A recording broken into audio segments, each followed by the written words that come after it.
Innal hamdalillah nahmaduhu wa nasta'inuhu wa nastaghfiruh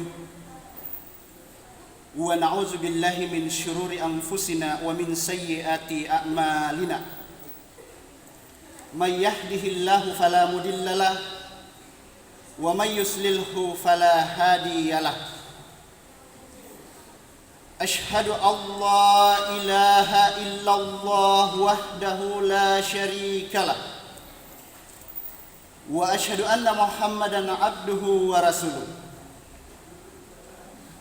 Allahumma salli wa sallim ala sayyidina Muhammadin wa ala alihi wa sahbihi ajmain, amma ba'd.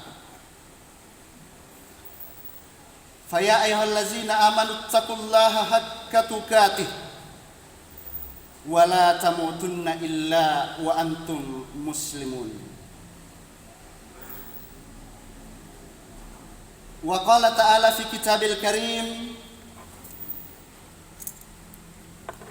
a'udzu billahi minasy syaithanir rajim, bismillahirrahmanirrahim. Wal asri innal insana lafi husr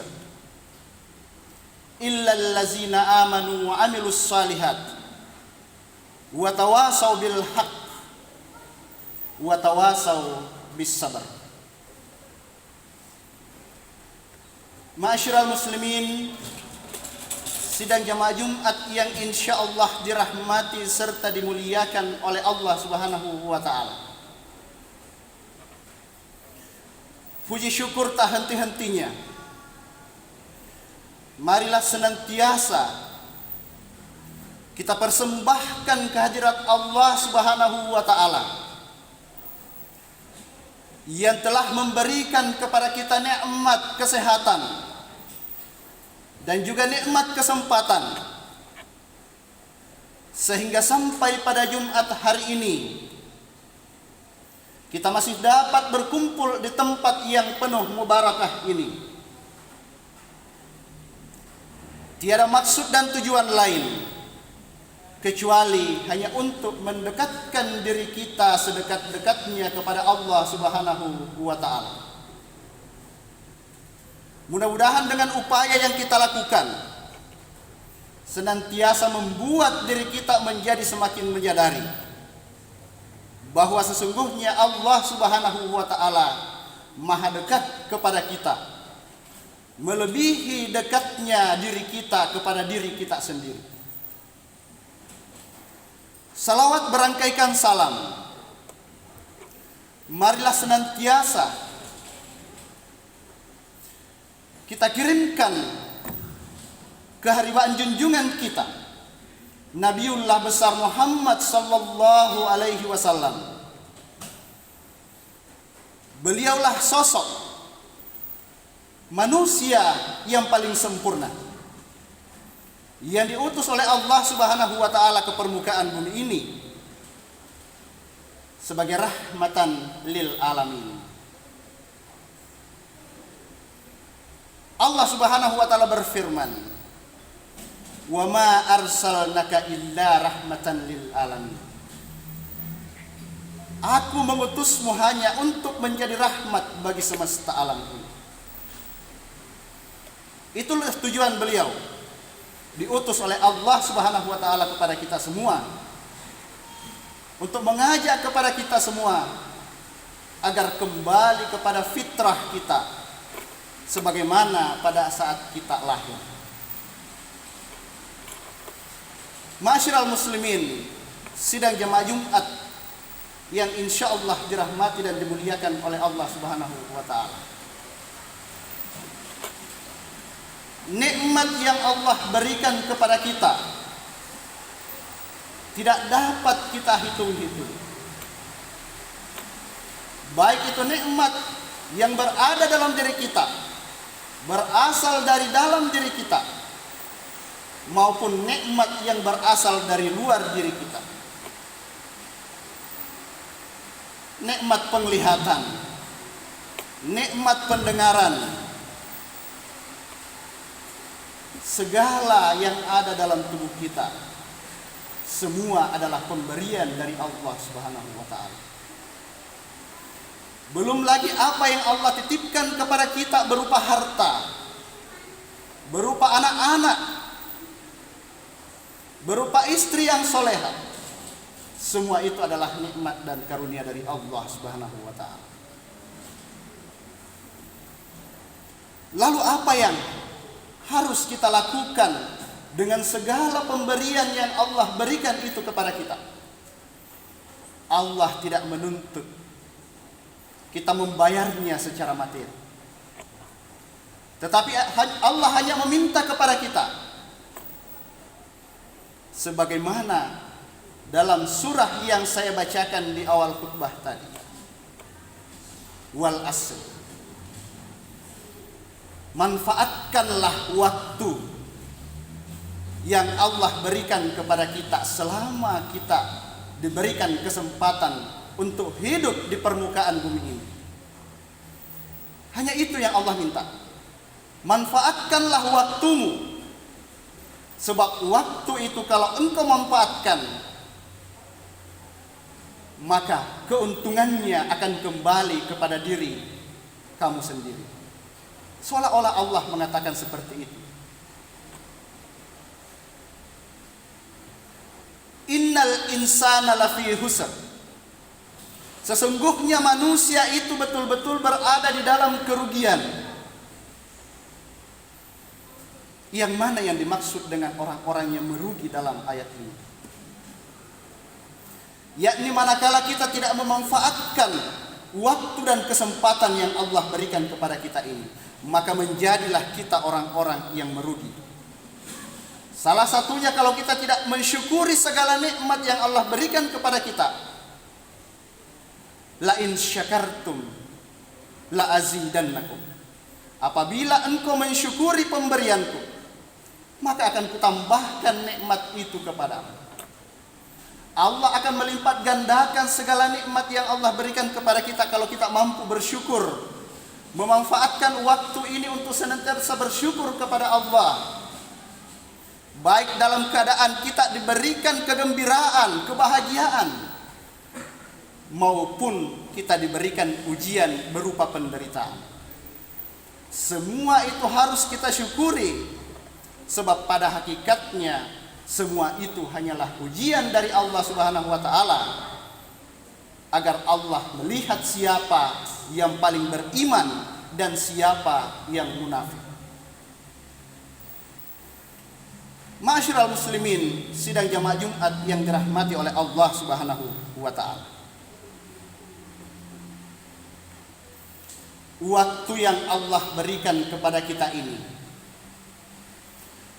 apa yang harus kita lakukan dengan waktu itu? Kita kembali kepada tujuan penciptaan dari manusia itu sendiri. Wa ma khalaqtul jinna wal insa illa liya'budun. Aku tidak menciptakan jin dan manusia kecuali hanya untuk beribadah menyembah. Maka waktu yang Allah titipkan kepada kita ini, umur yang Allah titipkan kepada kita ini, haruslah kita isi dengan ibadah di dalamnya. Sebab itulah tujuan kita untuk hidup di dunia ini. Tetapi inilah yang seringkali kita lupakan. Kita lupakan untuk mengaitkan seluruh apa yang kita lakukan itu dengan ibadah kepada Allah Subhanahu wa taala.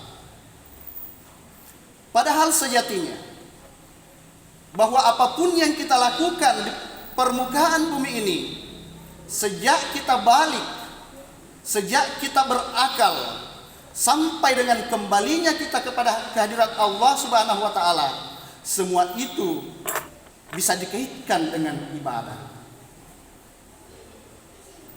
Sebab ibadah merupakan tujuan yang paling utama dan itulah misi dari hidup kita di dunia ini. Maka salah satu yang kita lakukan dengan meringankan langkah kaki kita untuk datang ke masjid ini, walaupun cuaca tidak mendukung, tetapi itu tidak menyurutkan langkah kita untuk datang beribadah kepada Allah, mendekatkan diri kita kepada Allah Subhanahu wa taala.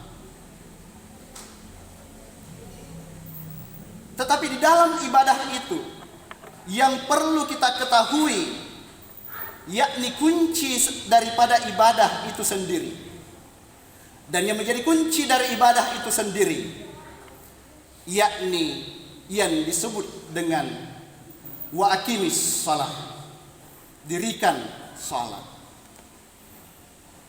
Allah Subhanahu wa taala memerintahkan kepada kita semua untuk senantiasa mendirikan salat itu 5 waktu dalam sehari semalam.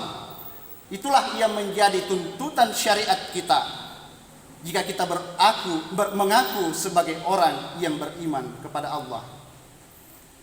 Tetapi yang perlu kita garis bawahi adalah mendirikan dengan melaksanakan itu tentu berbeda. Mungkin seringkali kita sudah puas dengan hanya melaksanakan secara syariat saja, tetapi kita lupa bahwa sesungguhnya Allah Subhanahu wa taala memerintahkan kepada kita untuk mendirikan, bukan melaksanakan. Dan syariat yang paling pertama yang Allah berikan kepada Rasulullah sallallahu alaihi wasallam dan juga umatnya adalah perintah salat ini ketika Rasulullah sallallahu alaihi wasallam menghadap kepada Allah di Sidratul Muntaha. Inilah yang pertama diperintahkan oleh Allah Subhanahu wa taala kepada Rasulullah sallallahu alaihi wasallam. Kenapa Allah memerintahkan kepada kita untuk salat? Karena dengan kita mendirikan salat ini, kita senantiasa kembali mengingat Allah. Hadirin sekalian yang insyaallah dirahmati oleh Allah Subhanahu wa taala. Apa fungsi daripada salat yang senantiasa kita dirikan ini? Fungsinya adalah senantiasa menghindarkan kita dari perbuatan keji dan mungkar. Innas salata tanha 'anil fahsya'i wal munkar. Salat yang kita dirikan sesungguhnya adalah yang menjauhkan kita dari perbuatan-perbuatan maksiat.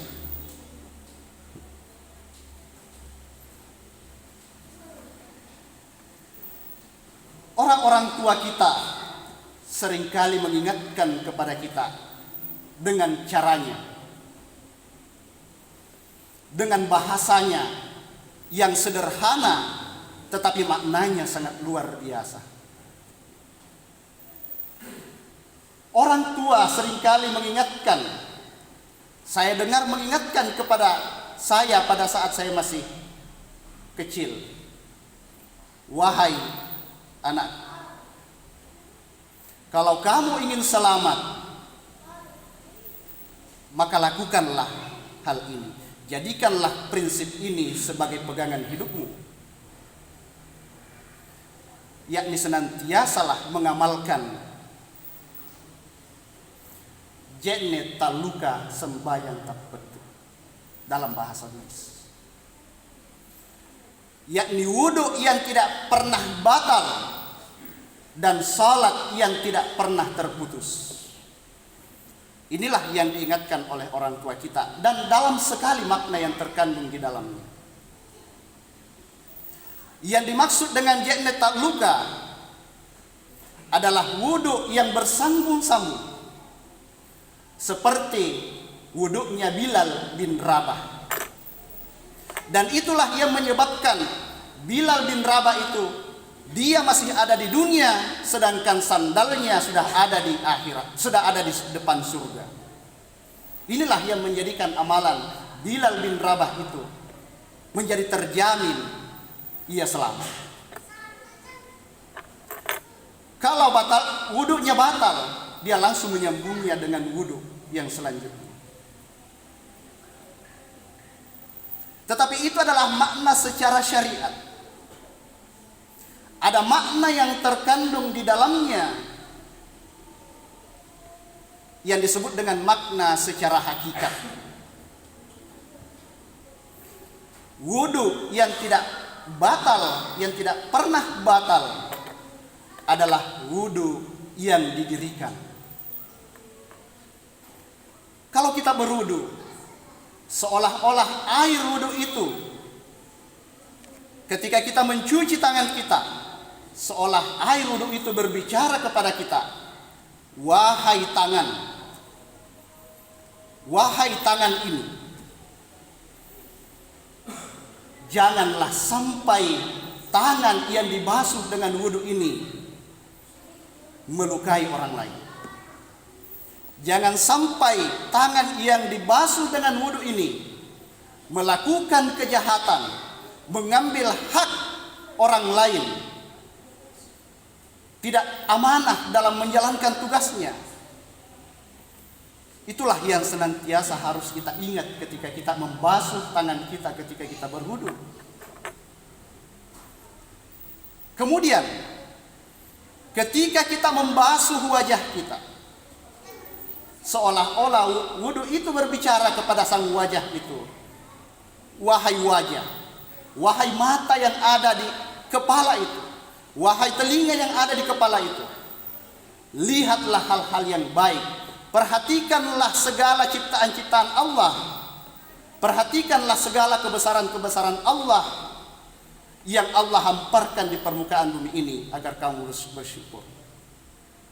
Itulah sejatinya makna daripada wudu yang senantiasa kita lakukan sebelum kita sholat. Sebab wudu adalah satu paket dengan sholat. Tidak sah sholatnya seseorang kalau dia tidak berwudu. Maka wudu ini adalah satu paket dengan sholat. Kalau kita senantiasa mengamalkan nilai-nilai daripada wudu ini, maka tidak akan ada terjadi kejahatan. Kalau kita mengamalkan nilai-nilai dari wudu dengan membasuh tangan kita, maka tidak akan pernah terjadi apa yang disebut dengan aksi terorisme. Baru saja dua nilai wudu yang kita terapkan dalam kehidupan kita sehari-hari, maka amanlah dunia ini. Itulah yang dimaksud dengan rahmatan lil alam. Belum lagi masuk kepada nilai-nilai sholat itu sendiri. Ketika kita berdiri sholat menghadap kepada Allah, kita senantiasa menyadari bahwa kita berdiri sholat senantiasa disaksikan oleh Allah Subhanahu wa Ta'ala. Kita sedang disaksikan secara langsung oleh Allah. Maka kalau kita bawa dalam kehidupan sehari-hari, maka nilai-nilai sholat ini, apapun yang kita lakukan, baik itu kita sedang bekerja atau sedang apa saja, profesi apa saja yang kita lakukan, tetapi nilai-nilai sholat ini kita senantiasa menyadari bahwa Allah Subhanahu wa Ta'ala senantiasa menyaksikan kita dimanapun kita berada, maka tidak akan pernah terjadi yang namanya kejahatan. Karena ada yang senantiasa mengingatkan kita di dalam batin kita, di dalam lubuk hati yang terdalam yang disebut dengan hati nurani. Dan hati nurani itu bersih hanya jikalau kita senantiasa mendirikan sholat, bukan hanya melaksanakan. Kemudian di dalam sholat itu kita membaca surah Al-Fatihah, Alhamdulillahi Rabbil Alamin, baru di awal. Maka kalau kita senantiasa mengamalkan Alhamdulillahi Rabbil Alamin dalam kehidupan sehari-hari, yang artinya segala puji hanya milik Allah, maka kita tidak akan pernah mau berbuat kebaikan hanya untuk dipuji oleh orang lain. Sebab kita mengetahui bahwa sesungguhnya yang berhak dipuji, segala pujian hanyalah milik Allah. Tetapi dalam kehidupan sehari-hari, ketika kita melakukan kebaikan, mungkin saudara-saudara kita memberikan pujian kepada kita, maka senantiasalah kita kembalikan kepada Allah, karena itu adalah hadiah yang Allah berikan kepada kita, dan kita tinggal mengucap haza min fadli rabbi. Semua itu hanyalah karena karunia dari Tuhanku. Maka segala sesuatu itu kembalikan kepada Allah. Kemudian penutup dari sholat itu adalah salam ke kanan dan ke kiri. Apa maksud dari salam ke kanan dan ke kiri? Yakni kalau kita mengucapkan salam ke kanan, maka itu bermakna bahwa kita siap menyebarkan keselamatan, menebarkan kebaikan kepada siapapun yang kita temui, yang seiman dengan kita. Makhluk Allah semuanya kita siap untuk memberikan keselamatan kepada mereka, menjamin keselamatan kepada mereka. Inilah nilai-nilai sholat yang terkandung di dalamnya. Dan kalau kita salam ke kiri, maka itu berarti bahwa kita siap menebarkan kebaikan, keselamatan, menjamin keselamatan kepada siapapun, baik itu yang seiman dengan kita ataupun yang tidak seiman dengan kita. Kita harus siap menjamin kedamaian.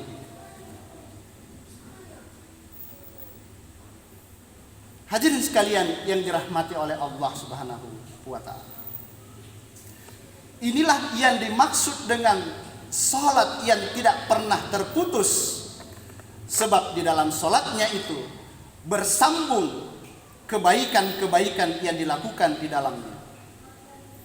Antara salat yang satu dengan yang lain itu diisi dengan kebaikan-kebaikan di dalamnya, sebab dia menyadari bahwa sesungguhnya salat yang senantiasa didirikan ini adalah sebuah kemasan, sebuah pembungkus, dan apa yang dibungkus di dalamnya itulah nilai-nilai yang kita lakukan, nilai-nilai yang kita implementasikan dalam kehidupan sehari-hari. Itulah makna daripada salat itu. Maka innas salata tanha 'anil fahsya'i wal munkar. Inilah yang harus senantiasa kita sadari. Apakah dalam kehidupan sehari-hari kita senantiasa mendirikan yang namanya salat, ataukah kita baru sekedar melaksanakan yang namanya salat? Jikalau kita menyadari, senantiasa melakukan introspeksi ke dalam diri kita, saya adalah orang yang sholat, melaksanakan sholat, berarti saya harus juga mendirikan sholat dalam kehidupan sehari-hari. Senantiasa menjaga nilai-nilai sholat itu. Jika tidak, maka kita akan termasuk ke dalam golongan orang-orang yang merugi, sebagaimana yang disampaikan oleh Allah Subhanahu wa taala di dalam Quran surah Al-Asr tersebut. Olehnya itu, hadirin sekalian, sebagai kesimpulan dari khutbah ini, marilah senantiasa kita amalkan apa yang terkandung dalam surah Al-Asr ini. Janganlah sampai kita menjadi orang-orang yang merugi hidup di dunia ini karena tidak mengisi hidup kita dengan ibadah, dan kunci dari ibadah itu sendiri tidak kita laksanakan dengan baik, tidak kita dirikan dengan baik. Maka jika kita ingin menjadi orang-orang yang beruntung, marilah senantiasa menjaga keimanan.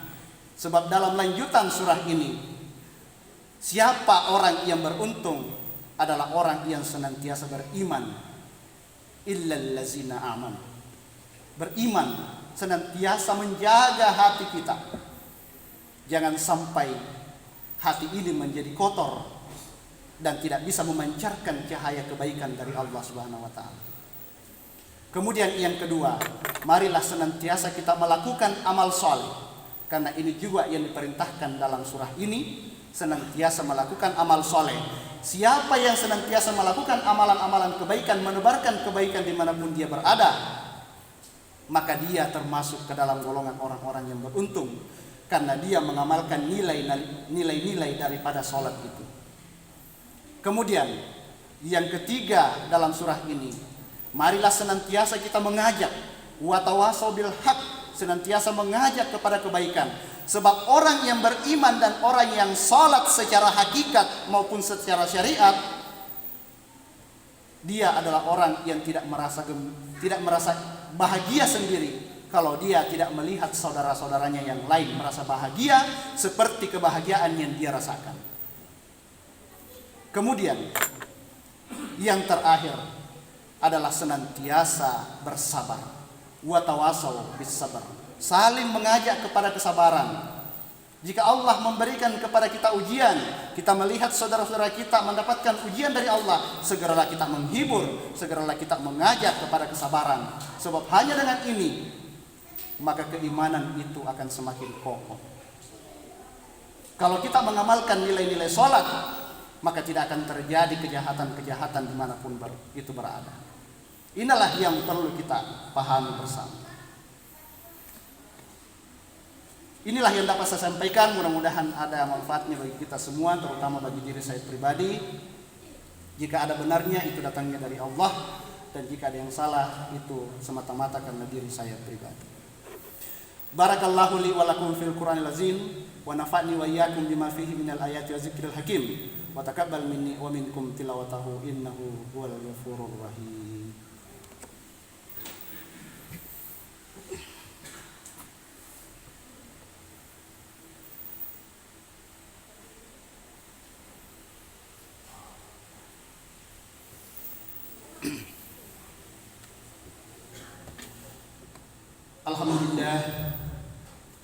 Alhamdulillahillazi arsala rasulahu bil huda wa dinil haq liyuzhirahu 'alad dini kullih. Asyhadu an la ilaha illallah wahdahu la syarika lah wa asyhadu anna Muhammadan abduhu wa rasuluh. Allahumma salli wa sallim ala sayyidina Muhammadin wa ala alihi wa sahbihi ajma'in, amma ba'd. Faya ayyuhallazina amanu taqullaha haqqa tuqatih wa la tamutunna illa wa antum muslimun.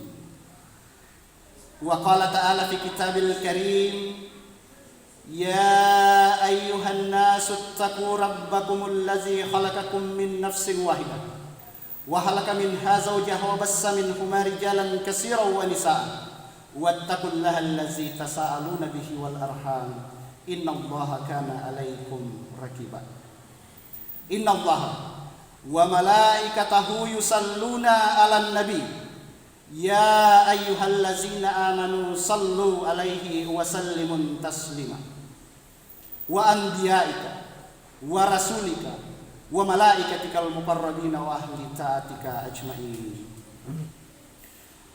Allahumma ghafir lil muslimina wal muslimat wal mu'minina wal mu'minat al ahya'i minhum wal amwat innaka sami'un qaribun mujibud da'wat faya qadiyal hajat.